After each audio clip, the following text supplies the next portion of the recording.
हाणे हिन महफ़िल जे मोर जंहिंसां ही अॼोकी मोहबत भरी शाम मचाई वई आहे, आऊं लफ़्ज़नि सां खेसि भेटा नथो ॾियां, शायदि मुंहिंजा लफ़्ज़ पूरा न पवनि। आऊं ॾिसण थो चाहियां अव्हां जी आजियां जो अंदाज़ त खेसि कीअं थो आजियां ॾे। गुलसन कलमती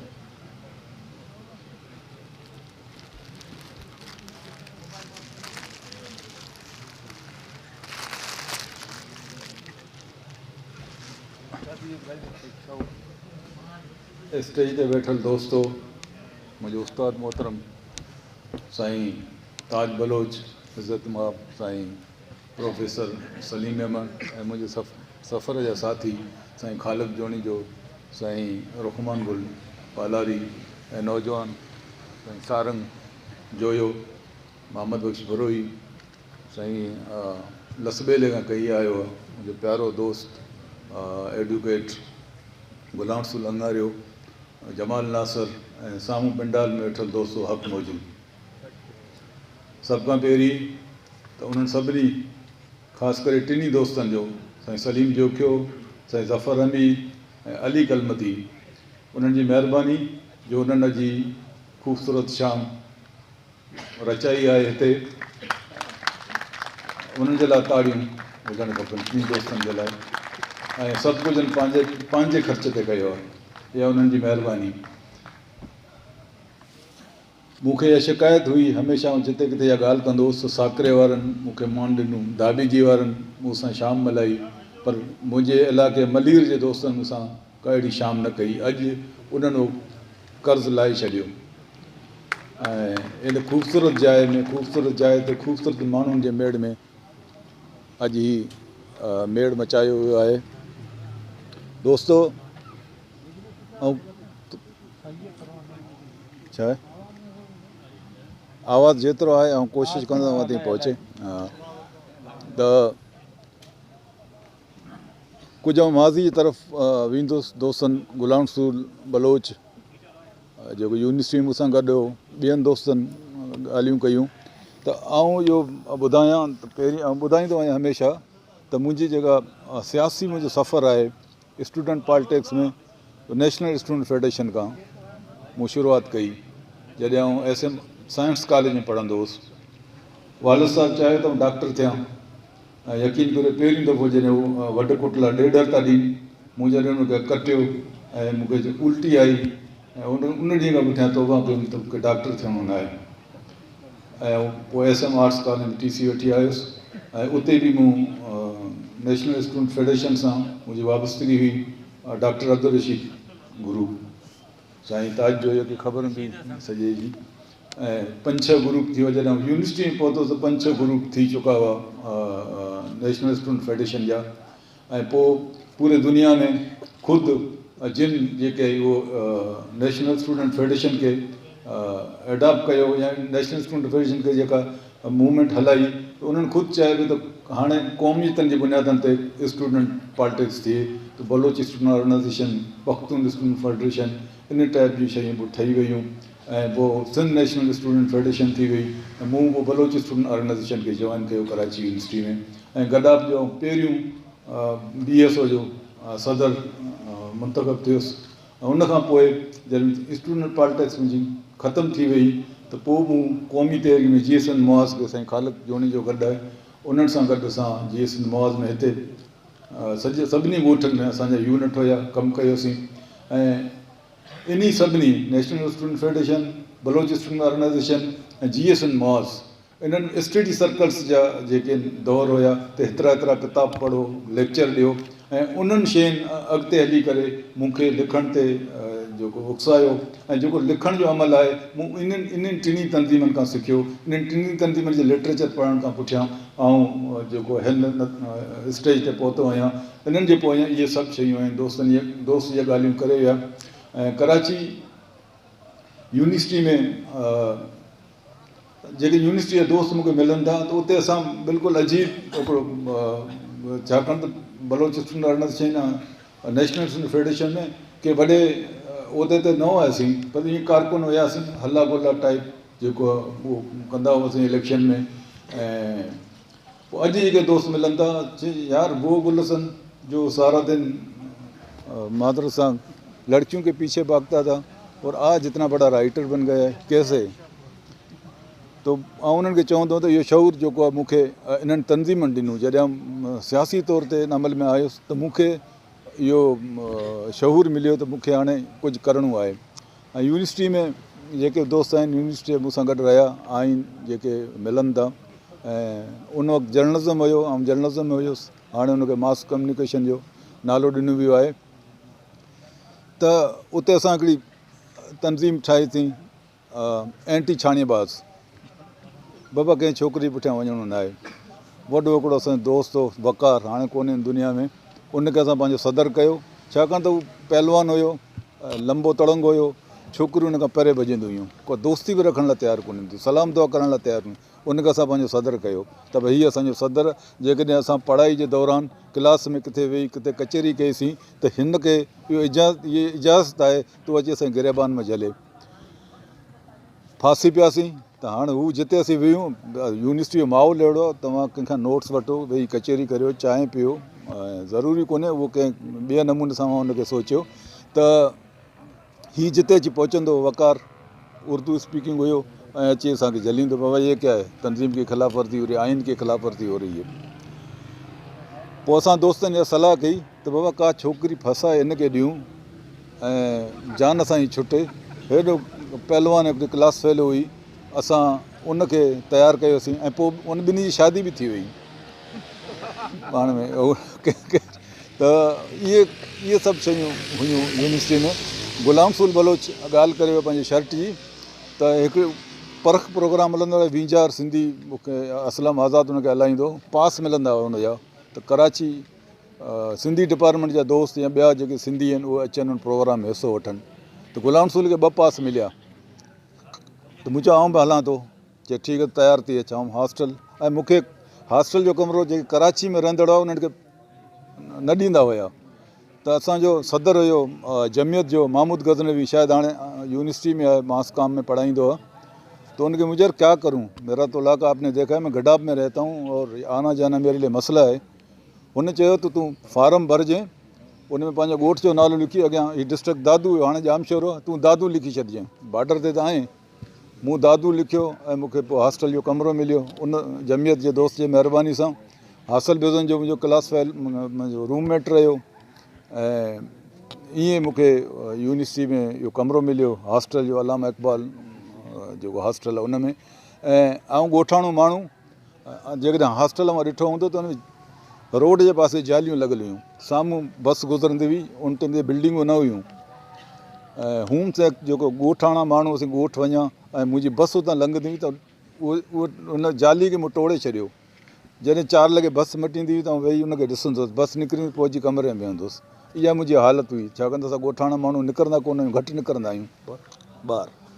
त गुलाम रसूल खे जॾहिं 2 पास मिलिया, ऐं तयारु थी विया। मुंहिंजी जीन्स जेके यूनिवर्सिटी में पढ़नि था ख़बर हुई, फाटल जीन्स हूंदी आहे, फैशन हूंदो उन दौर में, ऐं जॉगर हुया।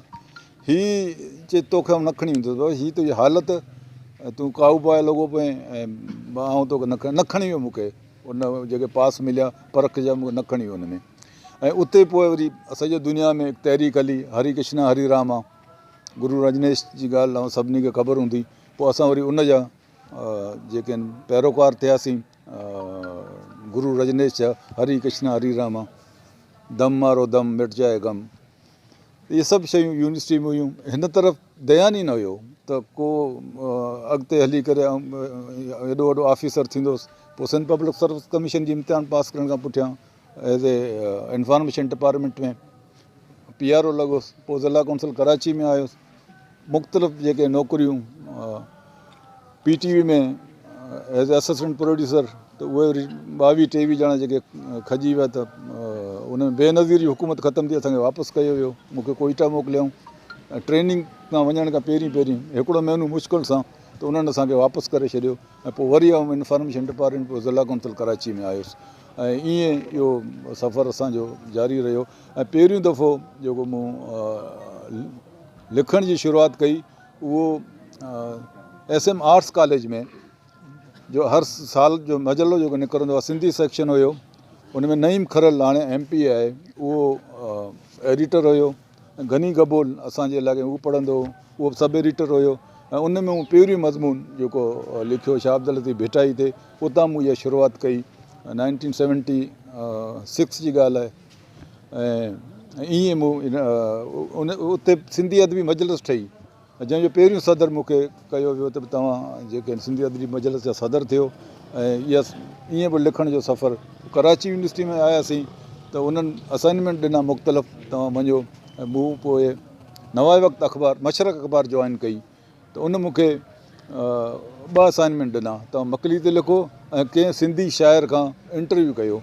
ताज बलोच खे यादि हुजे न हुजे, इहो अख़बार अञा ताईं मूं वटि महफ़ूज़ आहे, त मूं ताज बलोच जो इंतिख़ाबु कयो। तव्हां ताज बलोच खां इंटरव्यू वठंदुसि ऐं मूंखे ख़बर ई न हुई, सुवाल जवाबु ही कावड़जी पवंदो, भाई हीउ सुवालु पुछ, जवाबु आऊं त पोइ सुवालु तरतीब ॾेई हिन खां इंटरव्यू, अञा ताईं मूं वटि उहो इंटरव्यू साईं ताज बलोच जो महफ़ूज़ आहे, मशरक़ अख़बार में जेको छपियो। ऐं पोइ मकली ते मुंहिंजो मज़मून छपियो ऐं ईअं आहिस्ते आहिस्ते गुलाम रसूल जेका ॻाल्हि कई नाराथर जी, नूर अहमद जोखियो मरूम नाराथर सेकुलर स्टाइल कढंदो हो, उन में एज़ ए सब एडिटर हुयुसि। त गुलाम रसूल जंहिं आर्टिकल जी ॻाल्हि कई, उनजो नालो मूं रखियो त बदनसीब पुराठो दहशन राग दोशीज़ा ऐं असील। हिन जो पुराणो नालो असील आहे, असील चवंदा हुआ, गुलाम रसूल घटि सुञाणंदा हुआ माण्हू। त उहो मुंहिंजो छपियो, हुन में मज़ाया कालम हुयो। ऐं पोइ आउं वियुसि फिल्म जेके आहिनि रिपोर्टिंग आहे उनजे तरफ़, ऐं फिल्मनि ते आउं लिखंदो हुउसि। पोइ आउं अक्सर चवंदो आहियां त आउं फिल्मनि जो माण्हू हुउसि, कंहिं सिंधी फिल्म में बि मूंखे चांस मिले, फिल्म हली न सघी ऐं मुंहिंजा वॾा वार हुया, प्रोड्यूसर चयो त भाउ तोखे लसबेला फिल्म्स, अवां दोस्तनि खे यादि हूंदी त लसबेला फिल्म जा दोस्त हुया, हिते शूटिंगूं थींदियूं हुयूं उन्हनि फिल्मनि जूं।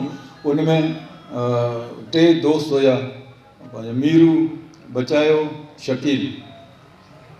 इन 3 दोस्तनि फिल्म साज़ कंपनी ठाही, उन्हनि कोई फिल्म पे ठाहियो, उन में मूंखे चयो तोखे विलन जो किरदारु था ॾियूं, पर तोखे इहे वार वॾा जेके आहिनि इहे पूरणा पवंदा। ऐं कॾहिं कॾहिं फेसबुक ते फ़ोटूं रखंदो आहियां, बिल्कुलु गंजो ऐं वॾियूं मुछियूं। ऐं उहो फ़ोटो सेशन खां अॻिते उहो फिल्म हली न सघियो, त प्रोड्यूसर खे मुंहिंजो तोखे मुंहिंजा वार पूरणा हुया, फिल्म ठाहिणी कोन हुई, त उहा फिल्म ठही न सघी ऐं हली न सघी, फ़ोटो सेशन खां अॻिते उहा ॻाल्हि वधी न सघी, पर मुंहिंजा वार उड़ाए छॾिया। त इहो ईअं इहो सिलसिलो हलियो। ऐं पोइ कलीम लाशारी, बदर रबड़ो, इश्तियाक अंसारी मूंखे मिलिया ऐं उन्हनि सां गॾु अॼुकल्ह लफ़्ज़ हले पियो सहूलियतकार। हू जॾहिं वेंदा हुआ ऐं एज़ सहूलियतकार ड्राइवर हूंदो हुउसि, गाॾी खणंदो हुउसि, उन्हनि खे मुख़्तलिफ़ जेके आहिनि हिस्टोरिकल साइट्स आहिनि उहे ॾेखारींदो, लिखंदा हुया। पोइ मुंहिंजो तूं लिखे नथो, मुंहिंजो यार आउं फिल्म जो माण्हू आहियां, फिल्म ते लिखंदो आहियां, फिल्म ते लिखंदो आहियां ऐं हूं हिन पासे केॾां अचां।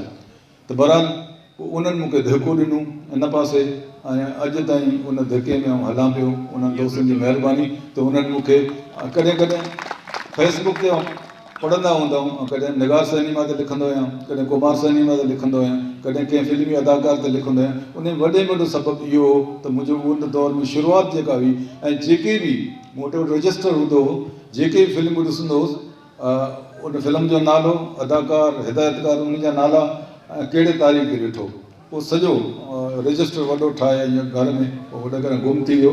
त इहो मुंहिंजो शुगुल हूंदो हो, लिखण जो शुगुल इहो मुंहिंजो हूंदो। ऐं अॼु दोस्तनि जी महिरबानी त मूं 10 किताब जेके आहिनि उहे लिखिया आहिनि। ऐं दोस्तनि ॻाल्हि कई त कराची सिंध जी मारवी जेका आहे उहा इंग्लिश में गुज़िरियल 2 सालनि खां हमीद आख़ून साहब जो इदारो आहे EFT, उहो हाणे फाइनल स्टेज ते आहे उहो किताबु इंग्लिश वारो। ऐं हुननि मूंखे चयो दिसंबर में, पर मूंखे लॻे थो मार्च ताईं उहो अची वेंदो ऐं इंग्लिश में उहो किताबु। पोइ यकीननि मां सम्झां थो पूरी दुनिया में जेका ॻाल्हि असीं करणु था चाहियूं ऐं उहो पूरी दुनिया में उहा ॻाल्हि हलंदी वेंदी। ऐं हिन वक़्तु मुंहिंजा 5 किताब जेके आहिनि उहे पाइपलाइन में आहिनि, जंहिंमां दिसंबर में किताबु मुंहिंजो अचिणो आहे। उहो आहे कराची जूं बिल्डिंगूं, मशहूरु बिल्डिंगूं आहिनि अंग्रेज़ दौर जूं, उन्हनि जी पूरी हिस्ट्री आहे। 300 खां मथे बिल्डिंगूं आहिनि मशहूरु, उन्हनि जी तारीख़, उन्हनि जी हिस्ट्री उन में आहे। उहो किताबु अचण वारो आहे। उन खां पुठियां 5 ॿिया किताब आहिनि, जंहिंमें ॿेटनि जो सफ़रु आहे वॉल्यूम 2, कराची लाफ़ानी किरदार वॉल्यूम 2, ऐं ससी जी वाट मूं ऐं साईं पालारी शुरू कयो। शाह लतीफ़ चेयर वारा साईं सलीम साहब वेठो, उहे हिन खे छपाइनि पिया। ऐं इनशाअल्लाह उमेदु आहे त साईं पाण हिते अची ॻाल्हाईंदो त तेसि ताईं उहो किताबु अची वेंदो। ऐं उहो किताबु यकीननि जॾहिं छपिजी ईंदो त हिकिड़ो बहस जेको आहे उहो छिड़ी पवंदो इन किसे ते। उन ते जेको कुझु लिखियो वियो, उन ते असां जेका छंछाण कई ख़ुदि लतीफ़ जे हवाले सां, असां शाह लतीफ़ जे शाइरी जे पस मंज़र में, ससी जे वाट खे असां शाह लतीफ़ जे शाइरी जे पस मंज़र में खणी विया आहियूं इन सॼे इलाइक़े में। ऐं घणियूं मुतनाज़ा ॻाल्हियूं आहिनि। असां वॾे में वॾी कोशिशि कई आहे त उन्हनि ते छंछाण करियूं, उन्हनि नालनि ते छंछाण करियूं। असां जेके मां 27-28 जेके आहिनि शाह लतीफ़ ज़िक्र कयो न रूट ते, 2 ते असां अटकी बीह रहियासीं त इहे कहिड़ा आहिनि। त कैगण आहे ऐं ॿियो लम्हूं, इहे असांखे किथे न मिलिया। पोइ कैगण जी ख़बर पई, साईं गुलाम सूल अंगारियो वेठो एडवोकेट।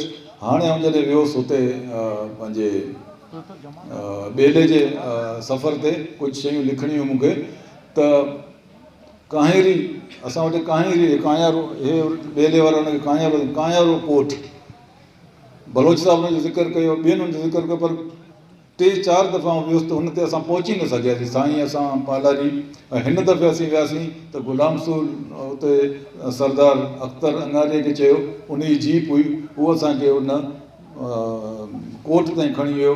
उन कोट जी फ़ोटोग्राफरी कईसीं, उनजो ज़िक्र बि हिन किताब में आहे। ऐं कहिड़े नमूने जो आबाद शहरु हुयो, उन खां पोइ लियारी जेका आहिनि आबाद थियो, उहो शहरु फिटी वियो, उनजो सॼो ज़िक्र आहे। छाकाणि त जेके बि असांजा दोस्त हुआ उन्हनि ज़िक्र त कयो आहे, पर उन कोट ताईं, उन बर्बाद थियल कोट ताईं केरु पहुतो न हो। असां फस्ट टाइम उते पहुतासीं, उन ते लिखियोसीं। ऐं लम्हूं जेको आहे उहो असांखे किथे बि न मिली सघियो। ऐं ससी जितां वापसि थी, उहो लूणू आहे, जबल लूणू डोरो, साईं गुलाम सूल खे ख़बर हुई, साईं पालारी हुते वियो हो, उन सॼी शयुनि ते उन्हनि खे ख़बर आहे।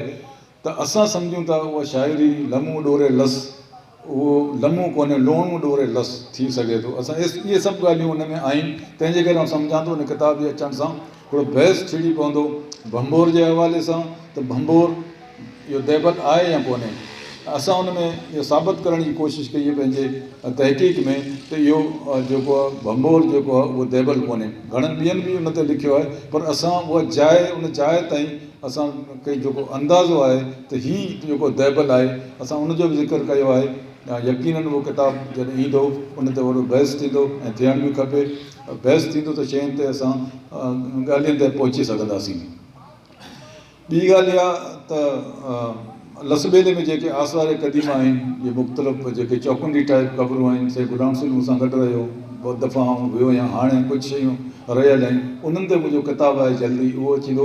ऐं ॿियो गुंदराणी गार, शहर रोगां जेके चवनि था ॿेले में आहे, उन ते अञा ताईं इहा ख़बर नथी पए त इहे घर जेके आहिनि जबल में, हेॾा वॾो जबल आहे, हिनखे खोटे करे इहे घर कीअं ठाहिया आहिनि। वॾा घर आहिनि, तव्हां जेकॾहिं विया हूंदा हुते, उन्हनि जा दरवाज़ा आहिनि ऐं हेठि खां मथे ताईं 1500 खां मथे इहे शहर रोगां जा गार आहिनि, घर आहिनि, उन्हनि ते बि घटि लिखियो वियो आहे।